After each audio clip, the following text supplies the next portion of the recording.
mesdames et messieurs, ici Chage sur la chaîne Serial Chage le Phénix pour la petite news qui va comporter beaucoup de news et sponsorisée par Gag. En fait, pas du tout sponsorisé, mais je passe par ce média parce que je trouve qu'à chaque fois, ils ont des bonnes infos et là, en fait, il y a carrément que des infos sur eux. Et d'ailleurs, je voulais revenir la dernière fois, en fait, il y a eu un débat Kaguya-sama, Fullmetal Alchemist Brotherhood, qu'est-ce qui était au-dessus, entre guillemets, et j'ai dit que c'était frauduleux, mais c'est vrai que j'ai pas vu Kaguya-sama et ce que vous m'avez dit, c'était que c'était vraiment excellent. Donc, vous m'avez bien hypé, et sait-on jamais, il n'y a que les fous pour ne pas changer d'avis. Même si Fullmetal Alchemist, ça a une place particulière dans mon cœur. Donc, pourquoi je commence par parler de Kaguya-sama? C'est parce que normalement, ça se terminera dans 14 chapitres. Sûrement que la fin, ça va concerner, tu sais, dans les animés de romance, sûrement c'est le moment où ils se mettent ensemble, sauf s'ils sont déjà mis ensemble. Je ne sais pas du tout, donc je raconte littéralement n'importe quoi.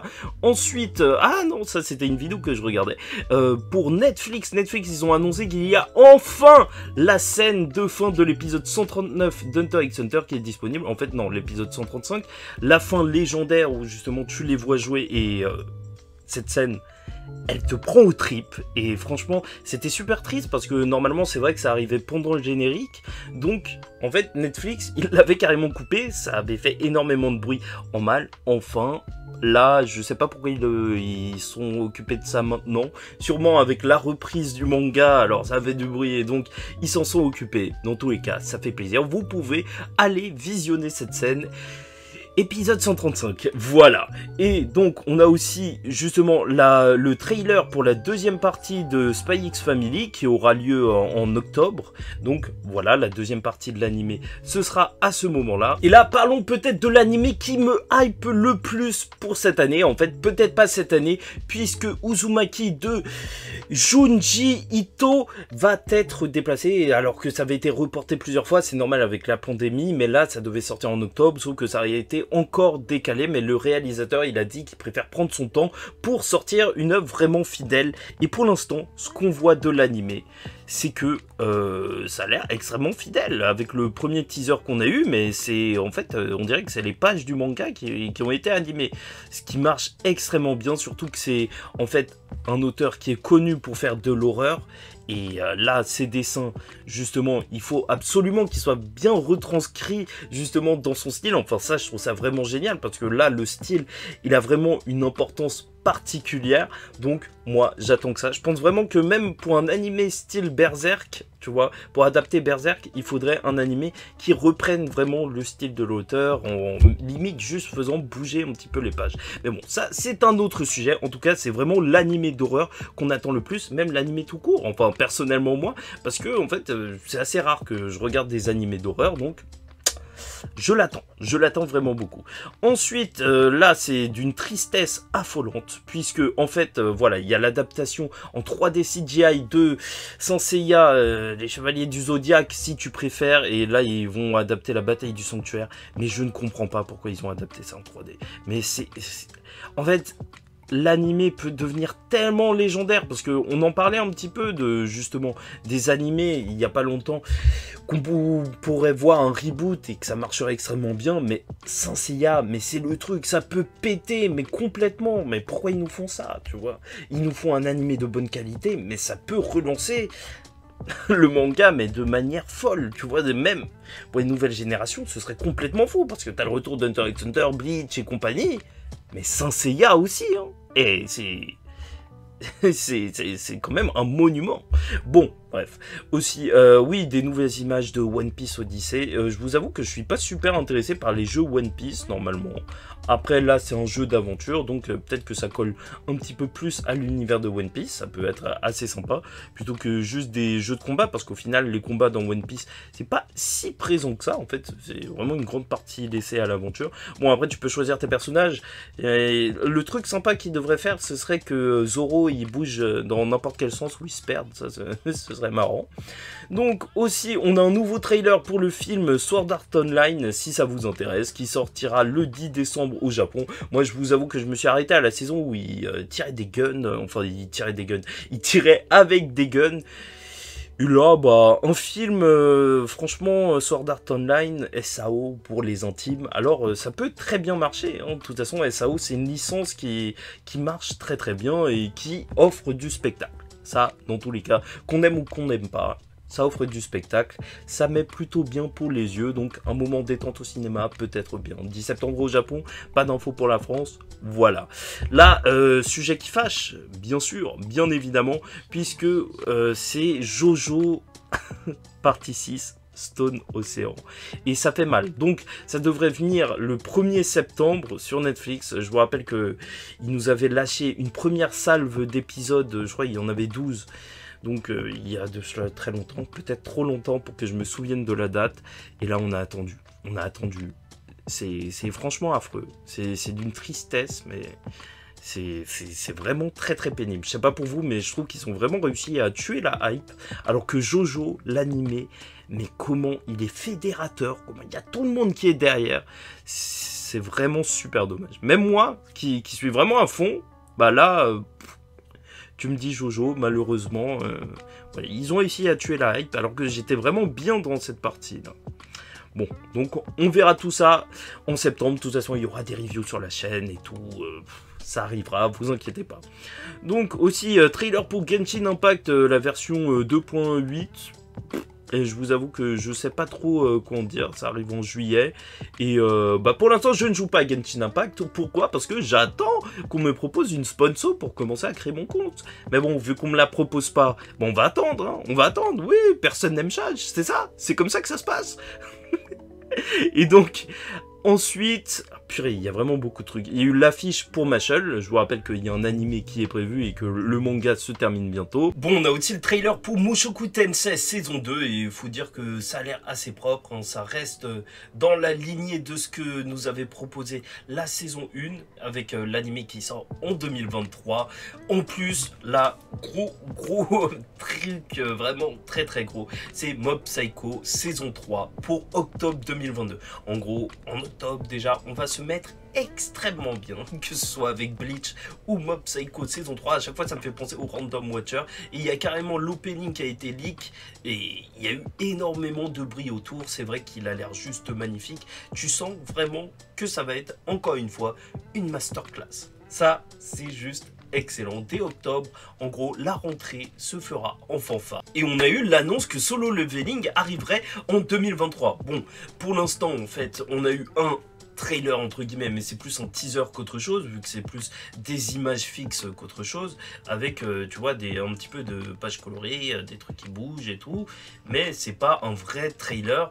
Et en même temps, si c'est 2023, on ne sait pas si c'est début 2023, fin 2023, en fait, ça veut un petit peu tout et rien dire. Et donc ça fait plaisir parce que enfin moi je vais pouvoir découvrir cette œuvre sud-coréenne qui a fait énormément de bruit et qui, je vous le rappelle, est terminée. Là c'est le moment parfait pour avoir un animé. Ça va être dédicace à Idriss qui me forçait à regarder ça, enfin à lire ça. Au final j'aurais attendu l'animé. Et ça va être une masterclass. Là aussi, en fait, mais qu'est-ce qu'on mange bien cette année? Qu'est-ce qu'on va bien manger? 2022-2023, mais la prochaine rentrée va être somptueuse. Et aussi, voilà, apparemment, il y a le légendaire Dark Shiner est de retour pour conquérir le monde. En fait, c'est Bastard, Heavy Metal Dark Fantasy, le remake des années 90 qui est disponible sur Netflix, le remake. Et donc voilà, moi c'est un animé que je connaissais pas forcément et c'est pour ça que je vous propose de lire vite fait le synopsis. Donc 400 ans après la chute de la civilisation moderne en juillet 2008. Attendez, juste je veux voir en quelle année c'est sorti. Ah oui, en 1998. Donc pour l'auteur, il écrivait dans le futur. Ça fait toujours très bizarre justement de voir des mecs écrire sur le futur. Et en fait, tu te rends compte que ce temps-là, il est dépassé depuis longtemps. Il s'est rien passé. Donc, 400 ans après la chute de la civilisation moderne en juillet 2008, dans un monde redevenu médiéval où la guerre fait rage, pas du tout notre monde donc, pour sauver le royaume de Metallicana, Tianote Yoko, 14 ans, fille du grand mage du pays, ressuscite le légendaire magicien Dark Schneider, qui, 15 ans plus tôt, a tenté de conquérir le monde à la tête de troupes démoniaques. Donc ça a l'air d'être un méchant. Magicien démoniaque, s'il en est, au moment d'être vaincu, il a prononcé une formule lui permettant de revenir à la vie, mais a vu vu son âme enfermée par le grand mage dans le corps de Luciel Hélène, 14 ans, également orphelin, aux côtés de Yoko et d'une gentillesse à toute épreuve. Bizarrement, déesse ressuscitée obéit bien malgré lui à Yoko et aide le royaume Metallicana attaqué par les troupes Kalsu qui 15 ans plus tôt étaient des lieutenants de Death. Bon, ça commence à faire beaucoup, mais en gros apparemment c'est un méchant mage qui rejoindrait une fille qui a des pouvoirs magiques. Ça a l'air sympa, surtout si on se place du côté de quelqu'un qui est méchant de base. Je pense que ça peut être marquant et je comprends pourquoi peut-être ça fait du bruit. Peut-être que je regarderai cet animé. N'hésitez pas à me dire en commentaire si ça vous intéresse. Next news, donc c'est truc assez étrange. Un film crossover entre RWBY et Justice League est en préparation pour un film et sortira en 2023. Enfin un film d'animation.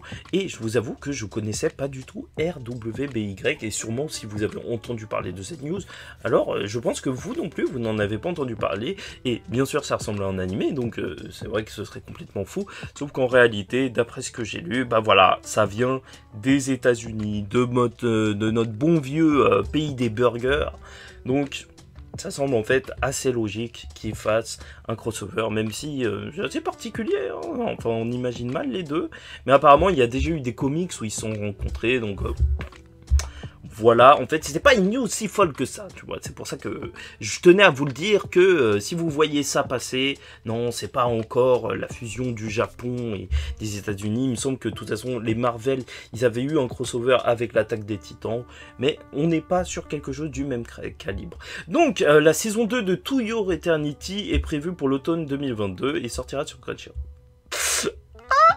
Ça fait mal. Ah, toujours, cet animé m'a marqué, franchement, puissant.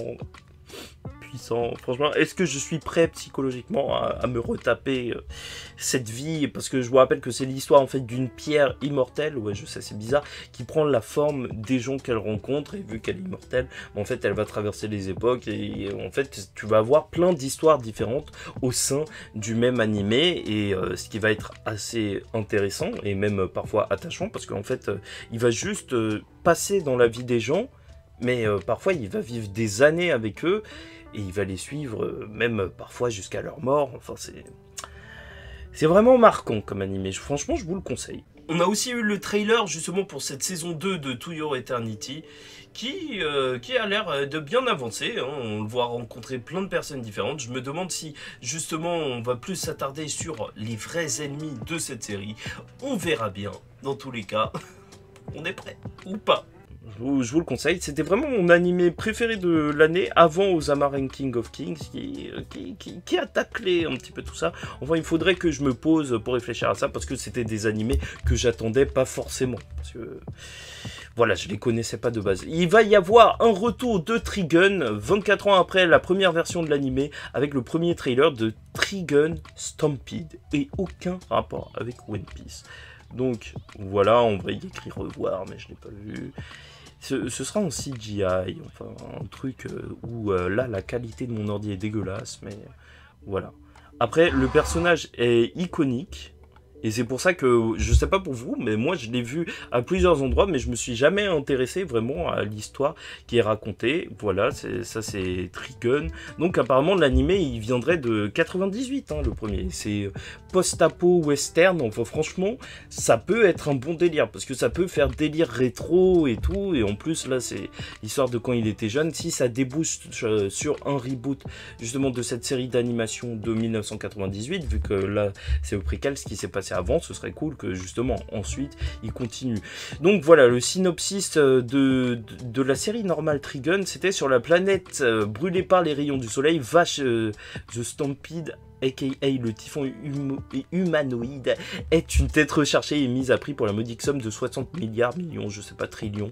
Dans ce monde sans foi ni loi, les habitants vivent de manière rustique, contrastant largement avec les restes de leur héritage technologique avancé. Nous suivons le conflit de Vash contre son frère jumeau Knives, qui a créé Gun Ho Guns, une organisation d'assassins dont les membres furent des êtres communs avant de sacrifier leur humanité contre le pouvoir.